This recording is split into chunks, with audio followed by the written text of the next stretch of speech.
What's up, kids? I am Teacher Rommel. I will be your science teacher for today. Welcome to our online video tutorial. To begin with, please prepare the following materials with you: your book, notebook, pen, and a highlighter. Before we start, let us have a recap of what we've learned from the last lesson. We've said last time that electric current is an electric charge in motion. It flows quickly and invisibly from one place to another. We also talked about conductors, and we've defined it as materials through which an electric charge can move easily. We also learned about insulators. We've said these are materials through which an electric charge moves with difficulty. In addition, we also talked about circuit, and we defined it as a complete loop where electricity can flow. We've talked about the two types of circuit. We have first the series circuit. It has only one path for electricity to flow. And the next type of our circuit is called parallel. A parallel circuit has two or more paths for electricity to travel through.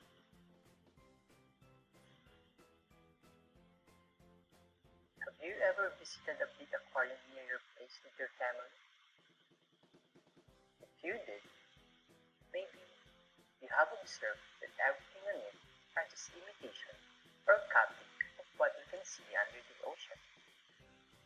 There are different types of fishes, corals, seaweeds, and other types of underwater plants. For some of you, maybe you have a little aquarium in your house. Look at this picture. What do you think is the importance of electricity in plants in this aquarium? You're right. The plants here get light from the bulb that makes use of electricity. In this lesson, we are going to investigate how energy changes in form. And we are going to understand how electricity is transformed into light and heat. You can still recall our past lessons. We've learned that there are different forms of energy. Some of those are sound energy, kinetic energy, thermal energy, light energy, and electrical energy. Bear with me and let's discover how this energy can change into another form of energy. Alright, let's take a look at the following examples. We have here windmills which are moving. What do you think is the energy transformation that these windmills have? Very good. The movement of windmills is changed into electricity. What about this man here? What do you think is the transformation of energy he shows us? Brilliant idea! From the movement of his hand, he creates heat. This is because when you rub your hands, the two surfaces of them act on each other that gives off heat. Remember this, friction is a force that acts when two surfaces rub together. Whenever there is a friction, there is a heat given off. Plucking the strings of guitar and turning on our lamp will likewise show energy transformation. When the boy plucks the guitar strings, the movement due to vibration of strings is converted to sound energy.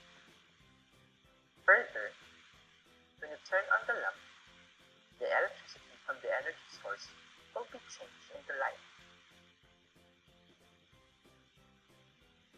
From those examples, we have seen that energy are changed into different forms. So, I want you to remember this. Energy is never lost. It cannot be created or destroyed. It can only be transformed or changed into another forms. What do you think are common to these appliances? Great job!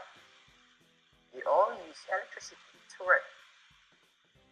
They also serve as resistors to transform electricity into heat and light. Just like the bulb we discussed in the parts of the circuit.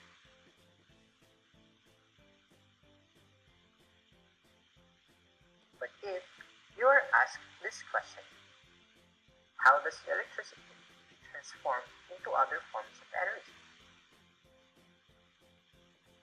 Your answer must be resistor is needed to transform electricity to the other form of energy.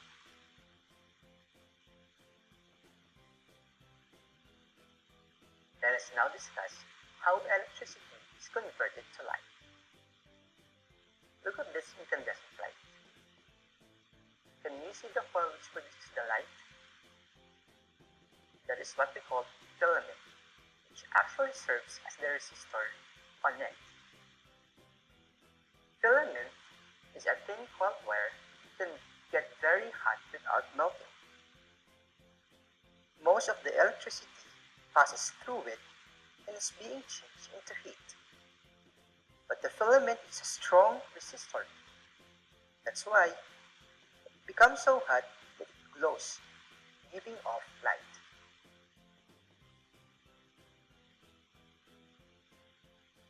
Look at this picture. This is what we call compact fluorescent bulb, or the CFL. It does not use a filament. Instead, fluorescent lamps contain a small amount of mercury vapor and an inner coating of fluorescent material. This material glows when ultraviolet light shines on it. When electricity flows through the mercury vapor inside the lamp, the vapor produces ultraviolet light, which in turn lights up the fluorescent coating. Fluorescent lamps are more efficient at converting electricity to light. But they also create some disposal problems due to the mercury they contain. Let's try to do some maths here. You are taught on how to get a percentage for your math teacher. In this example, we have to get 10% of energy in an incandescent lamp. Remember that 10% can also be written as a fraction, like 10 over 100. Let us now answer the first question. An incandescent bulb burns for 1000 kilowatt hours. How much energy is used for light?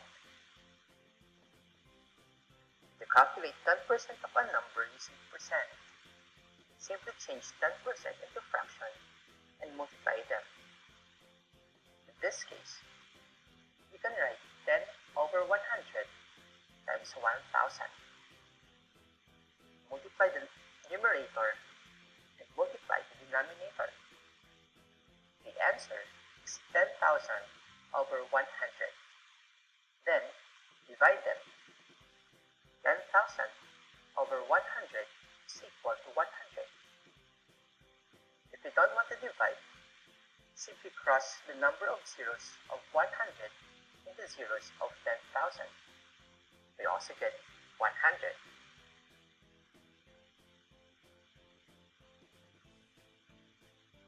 Just pause this video and try to answer number 2. The answer is 750 kilowatt hours. You get it right. Good job.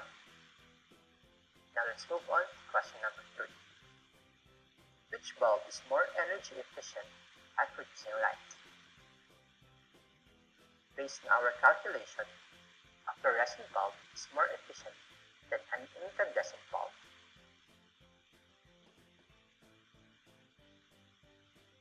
These devices are also using electricity.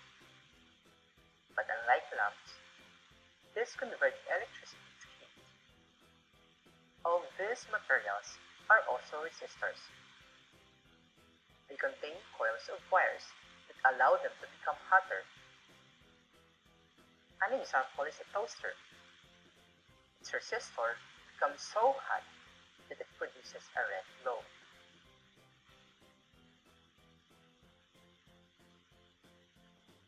Let us now summarize the lesson that we've discussed today.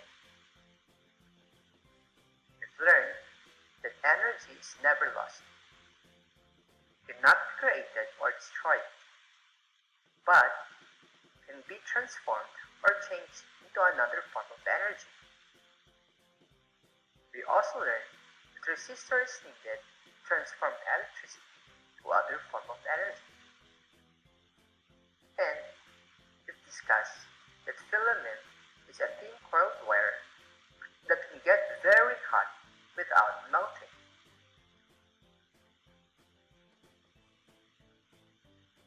In addition, we've talked about compact fluorescent bulb, and we've said it does not use filament unlike incandescent bulb.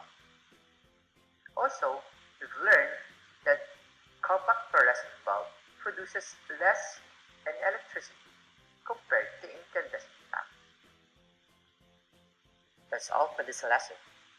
For additional information and homeworks, don't forget to log into your personal real life account. See you next time. Bye!